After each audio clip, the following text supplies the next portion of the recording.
More and more hospitals and medical clinics are educating their patients about the benefits of meditation, yoga, and guided imagery. I remember years ago when we started a yoga and meditation program at Scripps Center for Integrative Medicine. This was in the 1990s, and the administration used to call it Dr. Guarneri's cult. At the Scripps Center for Integrative Medicine, we have been using yoga, meditation, and guided imagery for just about everything. To lower blood pressure, to decrease anxiety, to decrease blood sugar, and even to improve surgical outcomes. So today we will explore some of the research on these mind-body techniques and look at how they are actually shifting the paradigm of Western medicine. So why would a cardiologist be interested in things like meditation and yoga? For one, research is proving these practices are incredibly effective at managing the stress response. Let's review what happens when we are under stress. We talked about the stress hormones, adrenaline, aldosterone, and cortisol. And for a cardiologist, this is a big deal because everything I treat every day is impacted by the stress hormones. If the stress hormones are high, or if our foot is on the gas all the time, this increases our blood lipids, especially our triglycerides. Remember, I talked about it making our blood sticky. If we have sticky blood, or activated platelets as it's called, we're more prone to have a heart attack. Stress hormones increase blood pressure, increase blood sugar, and the list is endless. But for my heart patients, I see something else that's very common. When people are under stress, they have more chest discomfort, what's called angina or angina, because the stress hormones cause the arteries to constrict. They squeeze shut.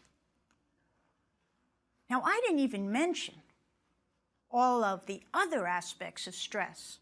Things like cognitive function, osteoporosis. We talked about all of those. If we don't do something to change our response to stress, the end result is what I see every day in my practice. High blood pressure, diabetes, high cholesterol, and even heart attack and stroke. So this is why, as a cardiologist, I had to expand my toolbox to include many of these practices.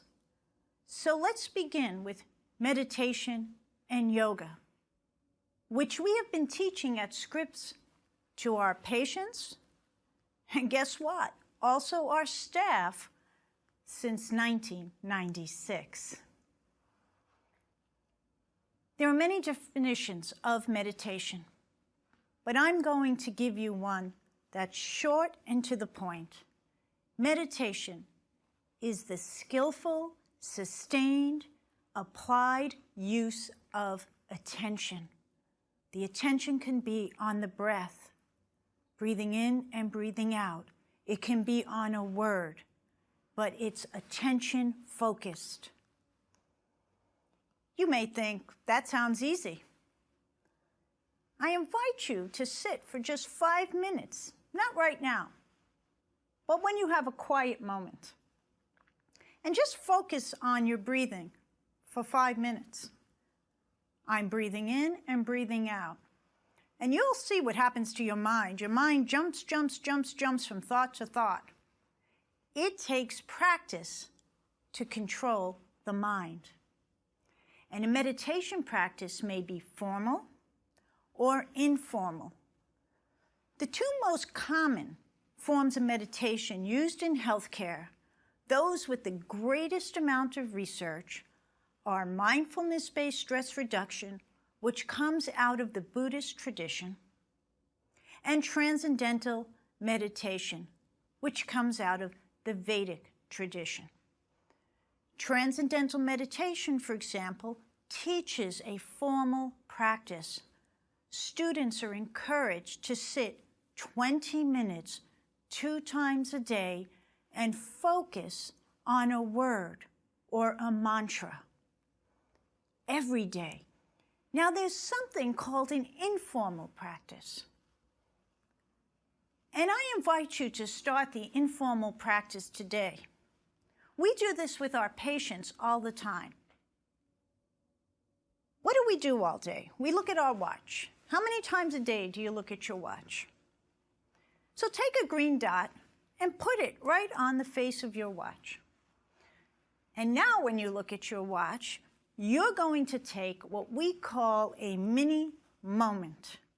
When you see that green dot, this is your clue to take 5 longer, deeper breaths. We've learned about the 5-second breath.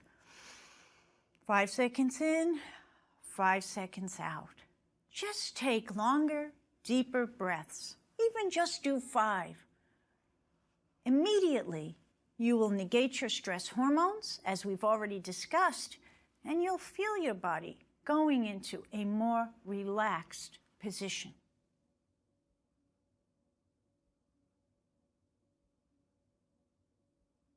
Now, we talked about the autonomic nervous system, and it's worth mentioning again here. It's that seesaw effect. Remember, autonomic means automatic. We have a sympathetic component that's stimulating and ready to go, and we have a parasympathetic component that's relaxing. Again, our foot is either on the gas or our foot is on the brake. And really what we want to do is we want to have a balanced autonomic nervous system. You can't have your foot on the brake all day because you never get up and do anything. And we already saw that if you had your foot on the gas all day, you're going to get really sick. Well, techniques like TM meditation, transcendental meditation, mindfulness, yoga, and others impact the autonomic nervous system, just like the breath. Just taking the 5-second in, 5-second out breath stops the stress process. A fascinating study was done in 1995. This was a study that was conducted in African Americans with very high, difficult to control blood pressure. And it was published in the Journal of Hypertension. There were 127 patients in this study. And I want to focus on those that got randomized to the meditation group. They were taught transcendental meditation. They were given a mantra, and they practiced with their mantra and their meditation 20 minutes, 2 times a day.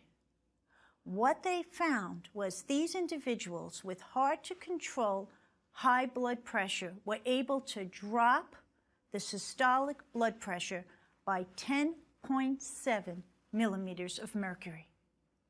Now, that could be the difference between needing a blood pressure medicine and not needing blood pressure medicine at all. What else does the research show? People who learn to meditate have a statistically significant reduction in anxiety. They feel less stressed, they feel less anxious, and they worry less. We talked a lot about natural treatments for diabetes. Well, we have to add meditation to the list because transcendental meditation has been shown to decrease insulin resistance. Something else very interesting happens when people begin to meditate. There's a reduction in cigarette smoking. And there's even a reduction in alcohol use. Now, you may wonder why, with meditation, you see a reduction in what we call addictive behaviors, like smoking, alcohol, tobacco of all types, even cigars. There may be some really neat biochemistry going on in the brain with meditation. And we're just starting to understand this through functional MRI imaging. But that's not today's subject. And someday we will understand the nuances of all the brain changes that occur. But I think it's deeper. For me, when I see my patients and they're eating too much food, or they're drinking too much alcohol, or they're using too much tobacco, I begin to wonder what's driving that train.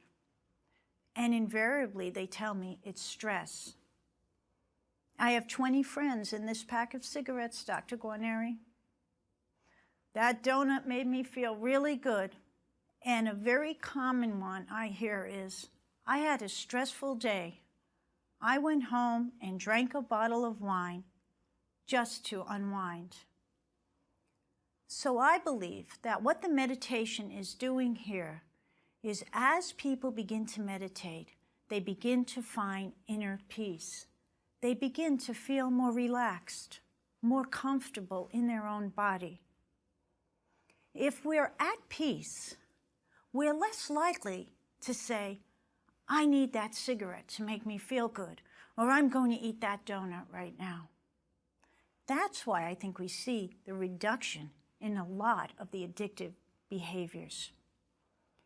Now, at the Scripps Center for Integrative Medicine, we teach yoga and meditation together, so our patients learn both.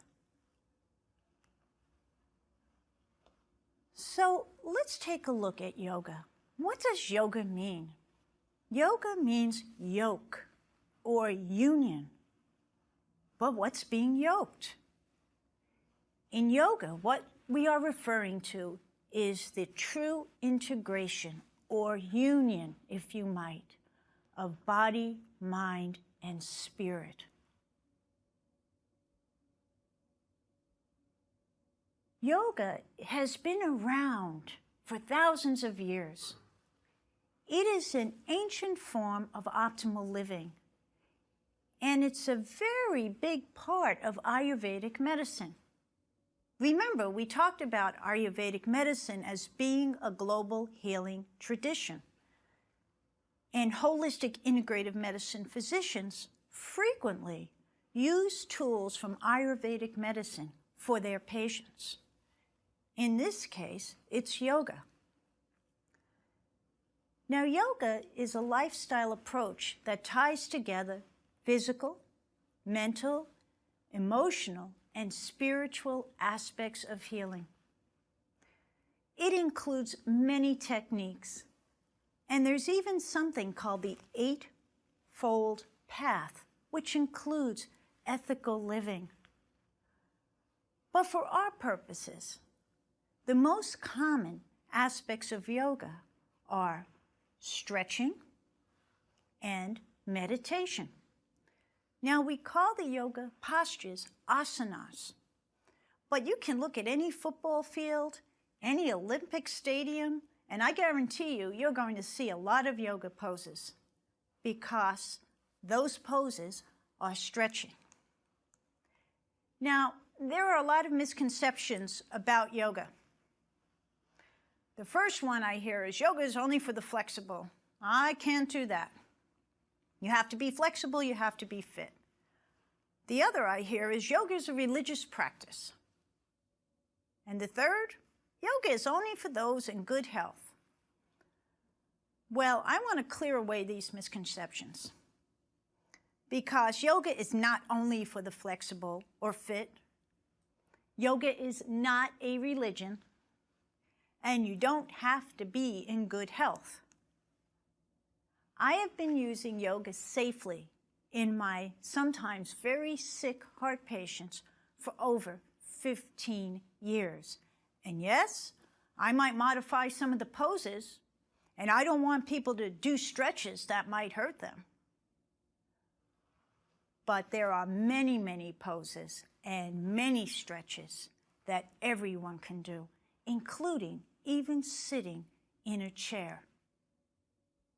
So let's look at some of the health benefits of yoga. Well, for one, it enhances relaxation. It increases parasympathetic tone. In other words, it puts us in a state of relaxation. When I ask my patients, did you like the yoga class today? They always say, oh, I feel so relaxed. It decreases that sympathetic nervous system. It helps us get our foot off the gas. And on the cardiac side, it lowers blood pressure and improves serum lipids, cholesterol, and triglycerides. So there are many health benefits. And there's a textbook by Dr. McCall called Yoga as Medicine.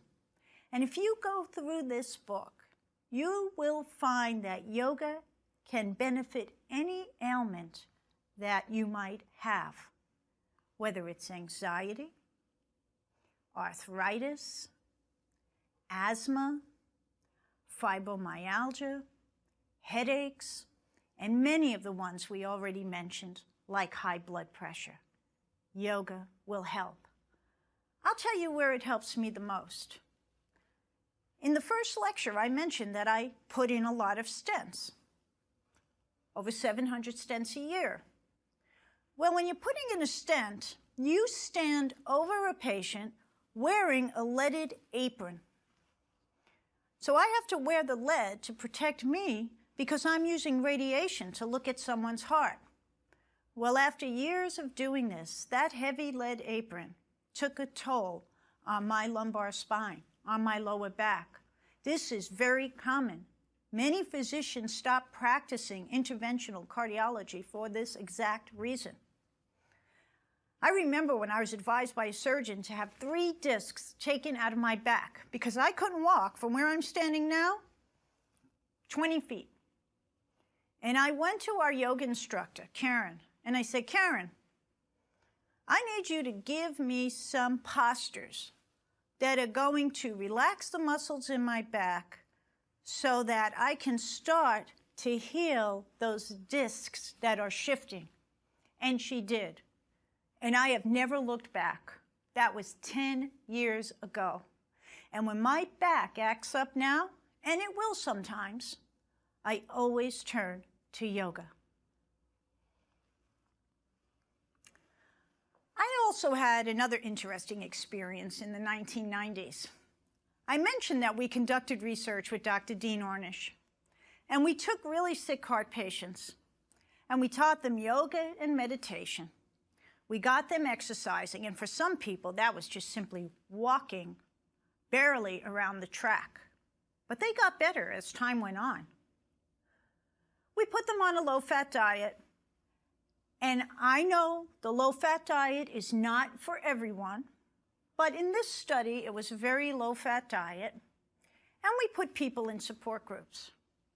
And we demonstrated that chest pain was reduced 91%. Now that's great medicine. Well, I have a lot of colleagues, especially in the 90s, that were very old school. Their thinking was what we call the reductionist approach. They wanted to know what was the one thing that worked. Was it your exercise? Was it your yoga and meditation? Was it the diet?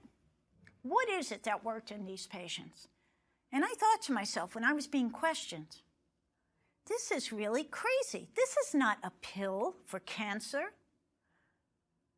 We're talking about eating right, exercising, sitting in support groups, and doing yoga and meditation. So how would it sound if I decided I'm going to do the reductionist approach and I'm going to tell one group of patients, you could eat whatever you want, don't worry about your heart disease because you're going to walk, and tell the other group, you don't have to do yoga and meditation, you're just going to exercise. It just didn't make any sense. But there was a creative chap out there, Dr. Blumenthal, who decided to try to tease this out a little bit. So he took 107 people with coronary disease, and they wore heart monitors. And what he was looking for was what's called ischemia, decreased blood flow to the heart muscle during mental stress. And then he trained them for 4 months in stress management, put part of the group in exercise, and this is my favorite part. The third group went to the usual care. That means they got to see their physician according to scheduled appointments. He followed these patients for 5 years. And guess what he found? Those people who were in the usual care group did the worst.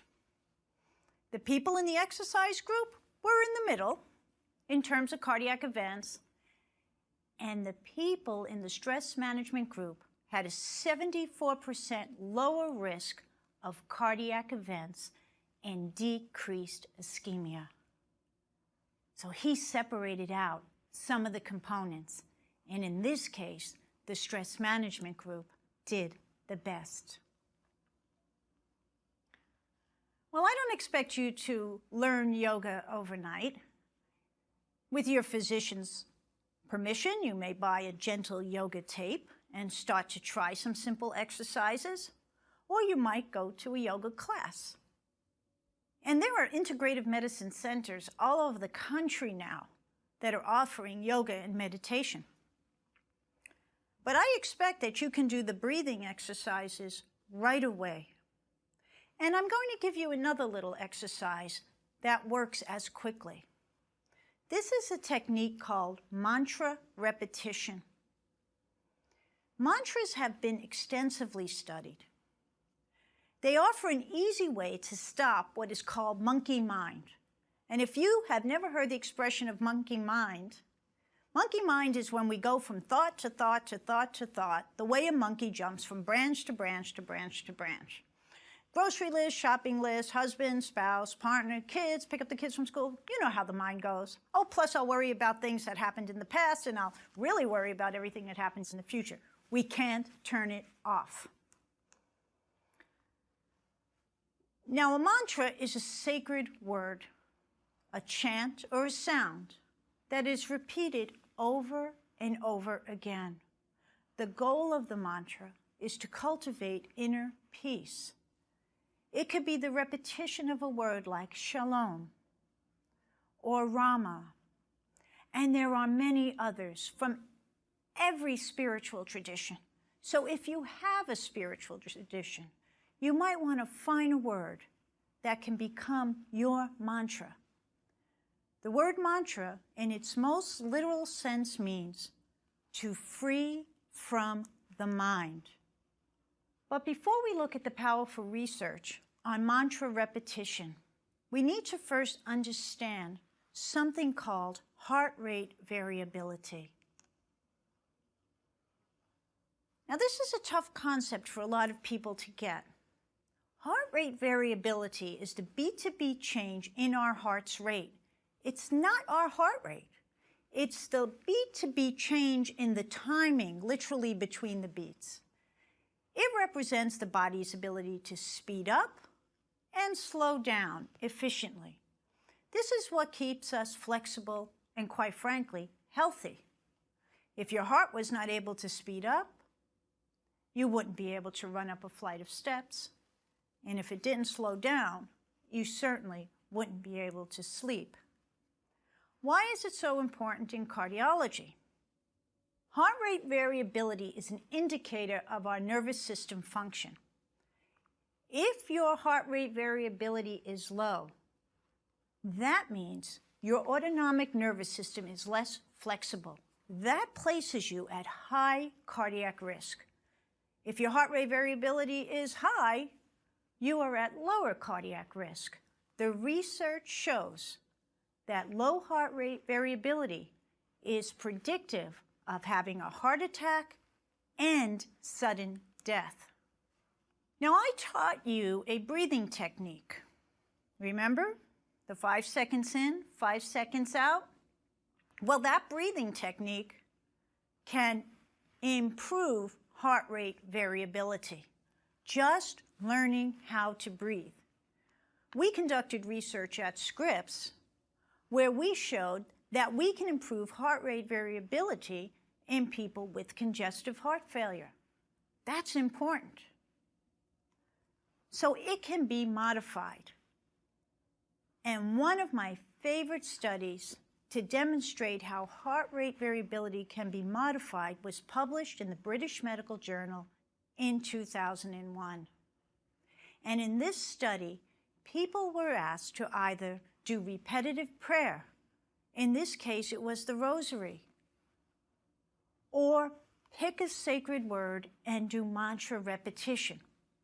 Both practices demonstrated a decrease in sympathetic tone and an increase in heart rate variability. Could this be why in every spiritual tradition you can think of, there is some form of repetitive prayer?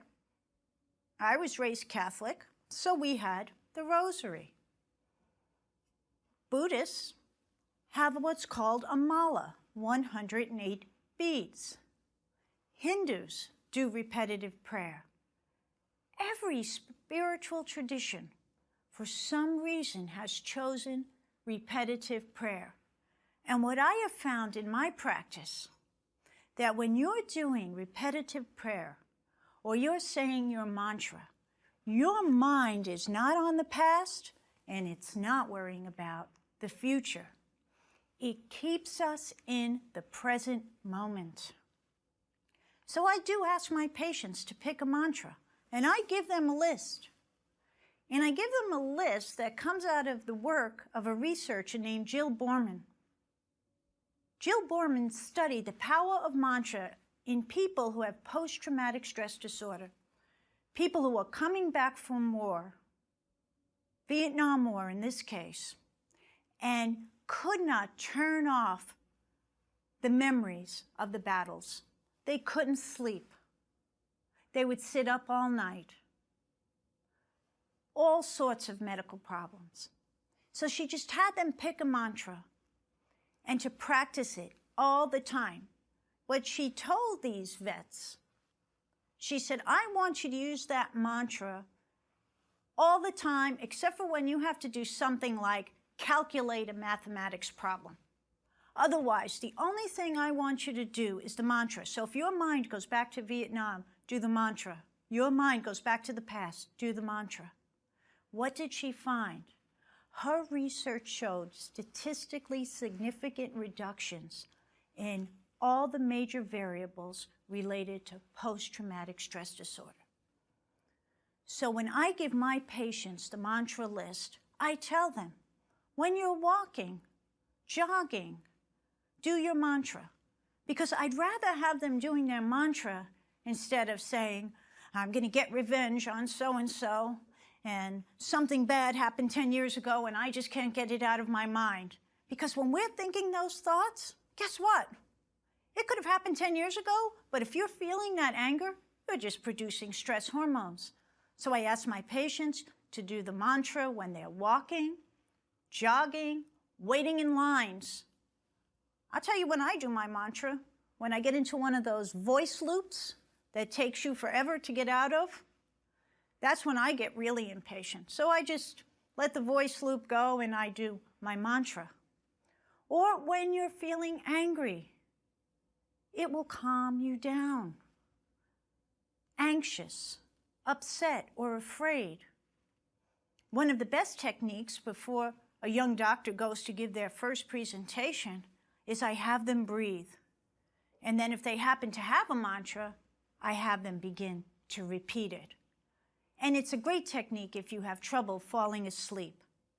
So when you're trying to get to sleep and feeling like I just can't get there, start to say your mantra over and over again. Your mind's going to start wandering, you're going to start worrying, take it back to the mantra over and over. I guarantee it. You will fall asleep. We have now seen a few of the powerful tools which are available and at our fingertips to neutralize stress. Meditation and yoga are powerful medicine. Mantra repetition and prayer are powerful medicine. Now let's take a look at one additional tool that I use every day in my practice. And that tool is guided imagery. Guided imagery is a program of directed thoughts that guide your imagination to a relaxed, focused state. It is based on the concept that your body and mind are connected. Using all of your senses, your body seems to respond as though what you are imagining is real. Studies have shown that guided imagery can significantly reduce stress and anxiety. We use it all the time. We use guided imagery at Scripps before patients go to surgery and after surgery. Why? Because the research shows a reduction in pain, less pain medicine, less surgical complications, and a 2-day shorter stay in the hospital. Now that's amazing medicine. So as we come to the end of our time together, remember, there are many paths to stress reduction. Find a path that works for you. We have explored a few: the power of meditation, yoga, mantra repetition, prayer, and guided imagery. Research shows that meditation, yoga, and guided imagery are powerful tools. These are tools that you can implement immediately. But even beyond this, the powerful synergy between these tools and Western medicine is revolutionizing the way doctors and hospitals are caring for their patients.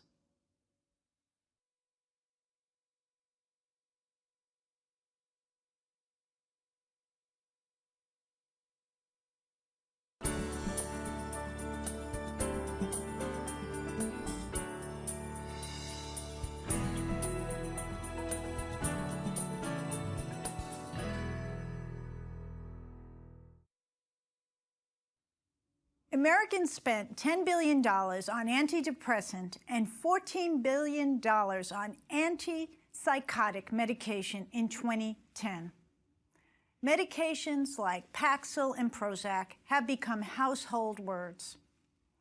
Today, we will explore some of the research on antidepressant medication and look at what we can do to improve our mental health naturally. We have seen a trend in modern psychiatry towards what we call polypharmacy. What does this mean?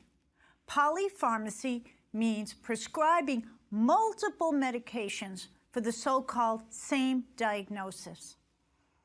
Of over 13,000 psychiatric visits, which were monitored between 1996 and 2006, visits in which patients were given 2 or more psychiatric medications increased from 42% to 60%. We currently have 1.2 million children on 2 or more psychiatric medications. Is there any evidence to support the liberal use of these psychiatric medications in the majority of the population? Let's take a look at some research. The STEP bipolar disorder study was a study to assess the relapse of bipolar disorder. 1,469 patients with a diagnosis of bipolar disorder were given state-of-the-art pharmaceutical therapy. They got the best that medicine can give. And in spite of this state-of-the-art pharmaceutical therapy, the relapse rate at 2 years was 48.5%. A 2010 meta-analysis appeared in the Journal of the American Medical Association looking at antidepressants and depression. The authors concluded, and I quote, "The magnitude of benefit of antidepressant medication compared with placebo may be minimal or non-existent in patients with mild to moderate symptoms. Now, for patients with the most severe depression, these drugs seem to be of benefit. But for the majority of people with mild to moderate depression, they may be no better than placebo.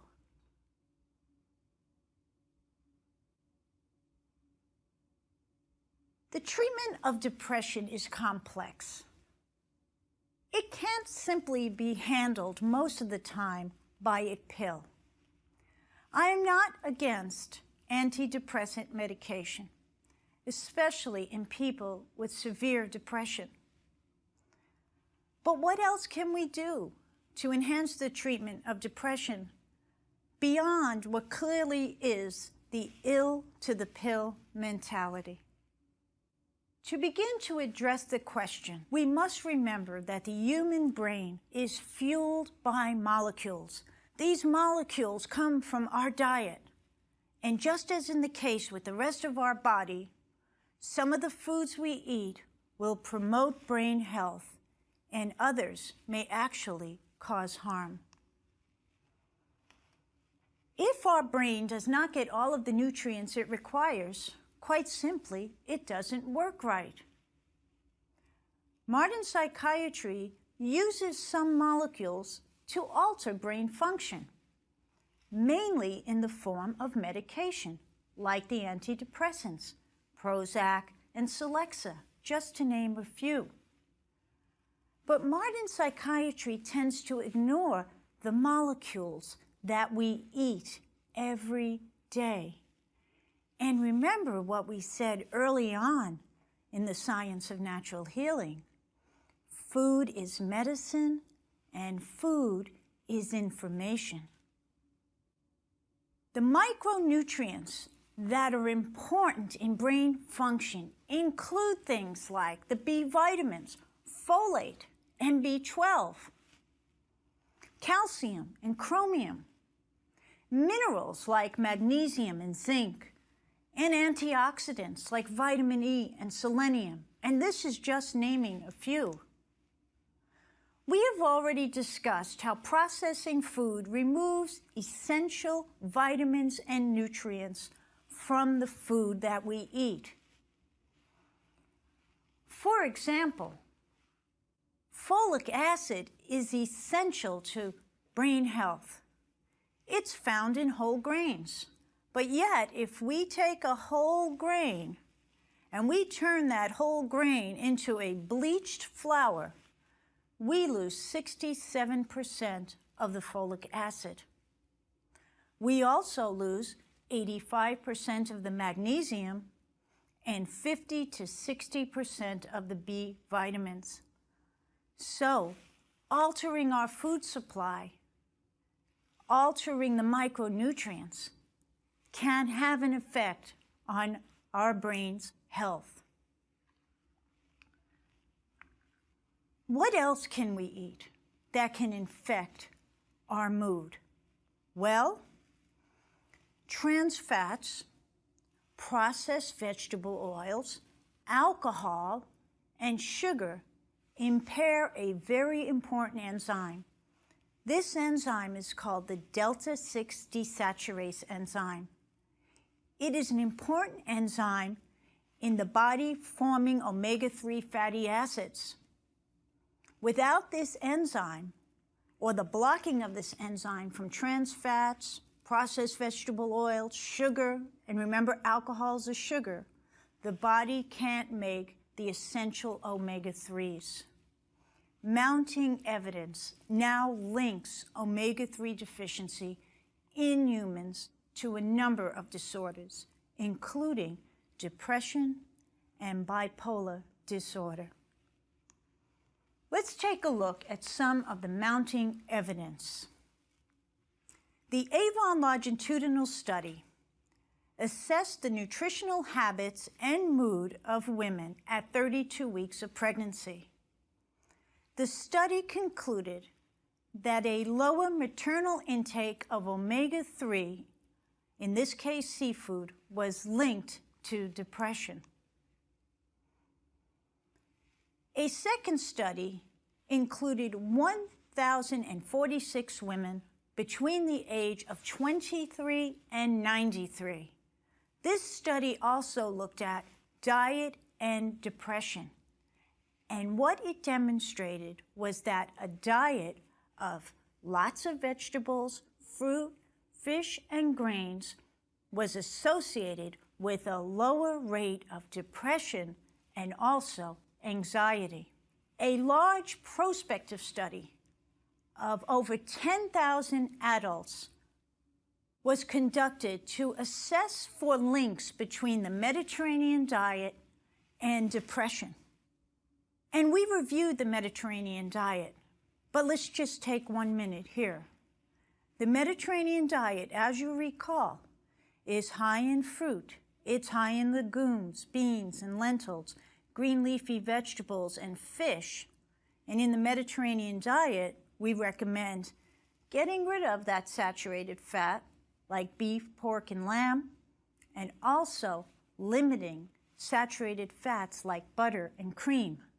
The Mediterranean diet also uses a good source of oil, which is olive oil. So of the 10,094 people followed, there were 480 cases of depression. And what they found was that the more fruits, nuts, legumes, and monounsaturated fats consumed, the less depression. And finally, there appears to be a link between depression and bipolar disorder to the high glycemic index diet. We reviewed this diet. This is a diet high in white stuff, white sugar, white flour. So a high glycemic index diet was studied in 691 women. Of these 691 women, 23 were diagnosed with bipolar disorder. And what they concluded in the Journal of Affective Disorders, which was published in 2011, that bipolar disorder was linked to the high glycemic index diet. Said another way, those women who ate a diet that was high in simple sugar, simple carbohydrates, had the higher incidence of bipolar disorder. So these 4 studies clearly demonstrate that a diet of low glycemic foods, whole grains, and omega-3 fatty acids is associated with a lower rate of depression and bipolar disorder. Again, taking us to the concept that food is medicine. There is another issue that we need to consider when looking at the role of nutrition and mental well-being. Remember, we talked about food sensitivity and saw how it causes a number of symptoms. These can be gas and bloating, arthritis, joint pain, skin rashing, even mood changes. All of these have been linked to food sensitivity. But food sensitivity has also been implicated in neurologic disorders of unknown cause. For example, gluten sensitivity is known in neurology to cause neurologic problems, particularly seizures, in people who otherwise have no medical problems. I have to share a personal story. I have a dear friend who called me one day about her 17-year-old daughter. And she said that Danica was at school and she started to have a seizure. Well, the girl fell and cut her face, and all of that was traumatic enough, but she continued to have seizures. She went to the best that Western medicine has to offer. She was flown from neurologist to neurologist. She was on 3 medications, and still she was having seizures. Now, this was not a young woman who had had seizures her entire life. So I called up a dear friend of mine who's a holistic, integrative neurologist, And I said, "You have to help me out with this girl." And the first thing he said was, "Take her off of gluten." He didn't even say to do any fancy blood test or anything like that. Well, the end of the story is a happy one. 3 years later, off of gluten, Danica has no more seizures. According to a study published in Lancet, in 1996, gluten sensitivity is a contributing factor in schizophrenia, bipolar disorder, and anxiety.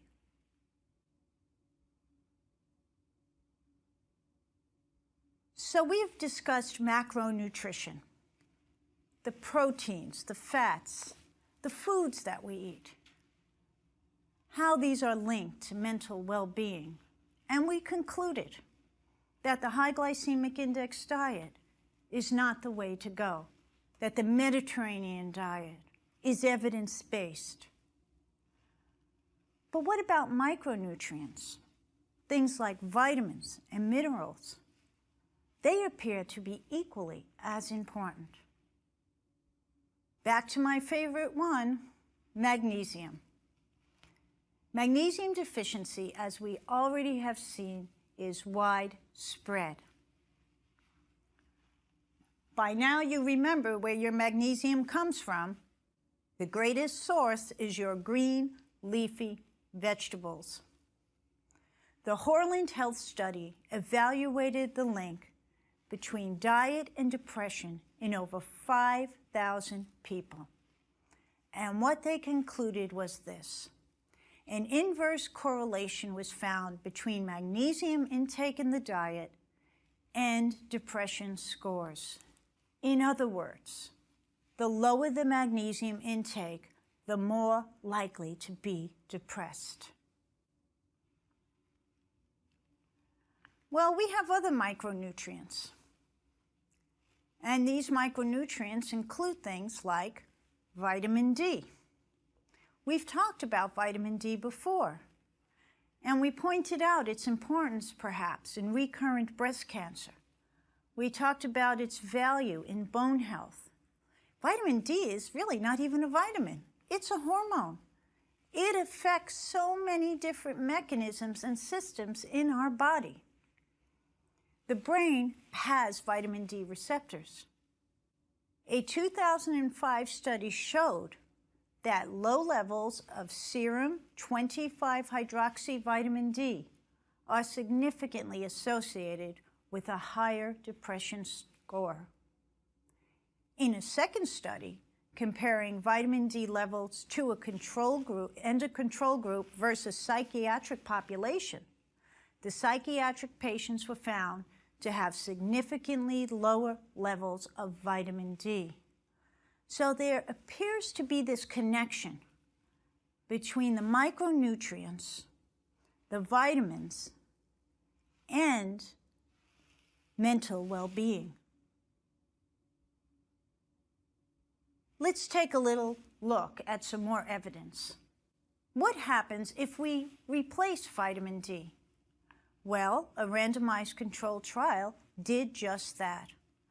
They gave people 20 to 40,000 international units of vitamin D per week, and they did this for 1 year. And then they assessed something called their Beck depression scores. And what they found was there was significant improvement in these scores in those people who received the vitamin D. Now, to me, this seems like a simple intervention. Check a vitamin D level, give vitamin D, give magnesium, eat the right diet. This doesn't seem very complicated. There is one more that I have to mention. It is so important, and that is folate. Folate is a B vitamin, and it is one of the most important vitamins for treating depression. Now, folate can be used to treat depression with or without antidepressants. As a matter of fact, there are some physicians psychiatrists that will give their patients folate, whether their level is low or not.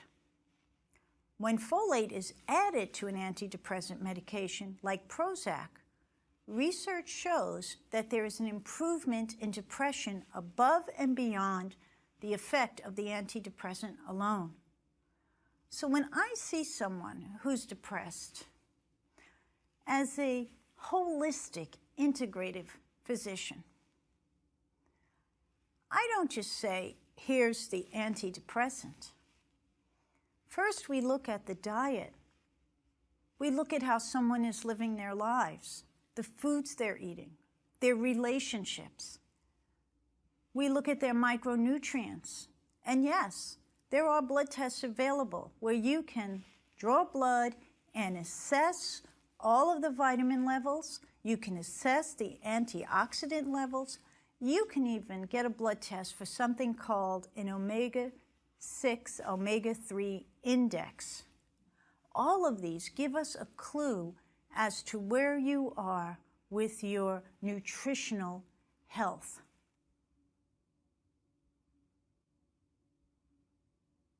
But my colleagues who practice holistic integrative psychiatry don't stop here. They use the diet, and they use the micronutrients, and they absolutely insist that their patients incorporate some kind of exercise into their life.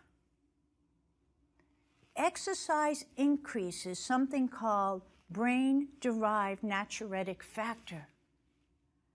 So exercise is actually a treatment for depression. The problem is many depressed people say, I don't feel like exercising. So what we do in this situation is we start low and we go slow. What do I mean by that? Well, you heard me say that I want you to exercise 1 hour a day. But if somebody's really depressed, maybe I can get them out walking, committing to 15 or 20 minutes. But as we've said before, you have to start somewhere. So my colleagues in the world of integrative holistic psychiatry might use some other tools for depression. And some of these are very powerful medicine. And yes, they can be purchased right off the shelf. One of these is SAMe. Now, I don't recommend that you all go out and say, I'm feeling depressed and I'm down today and Dr. G said, go get some SAMe. It's true that SAMe is a potent antidepressant, but it is one of those supplements that has to really be taken under a physician's guidance. Why? Because the dose has to be taken up slowly, over time. We may start at 200 milligrams and slowly increase it up to maybe 800 milligrams per day.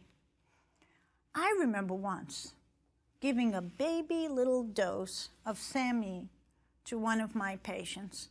And she called me up about a week later and she said, and these were her words, Dr. G, I'm high as a kite. She said, I can't sleep at night, I can't stop moving, I'm all over the place. Well, that's one of the side effects of SAMe.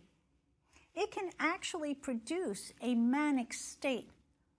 So in people that have bipolar disorder, which is a combination of depression and mania, we definitely don't want to give SAMe. Even if someone has a family history of bipolar disorder, because you may just have the family history of it and never experienced it yourself to any extreme. But the SAMe might bring out the manic component. So yes, this is a great antidepressant, but please don't just go and start taking it liberally. There's a second one that's come up in our lectures already, and that one is St. John's wort. Now, I know you have heard about St. John's wort. This is almost as common a herbal remedy as Prozac and Paxil are pharmaceutical remedies. Well, St. John's wort is a good one. It does work for mild to moderate depression. The research shows in severe depression, it may not be as effective. You may want to think about something else in that situation. But in mild to moderate depression, 900 milligrams a day of St. John's wort is a good option. But you may remember what I said about St. John's wort in the herbal medicine lecture. Depending on the preparation, it can interact with a list of medications that is this long. It can soup up some medications, like other antidepressants, or it can negate the effects of your medications, like in the case of cyclosporin or digoxin, or even a blood thinner, Coumadin. So this is one that I want you to be careful with, and I really want you to find an integrative, holistic physician who can guide you on the right use of these supplements. Now, there is something that you can do that really is about as natural as we can get, and that's get out in the sunlight. Get out in the sunshine. We call vitamin D the sunshine vitamin. So nothing better than exercising out in the sunlight for depression. But there are some people that live in areas where they don't get a lot of sun, particularly in the winter. So let's take a look at one last natural treatment for depression, and that's light therapy.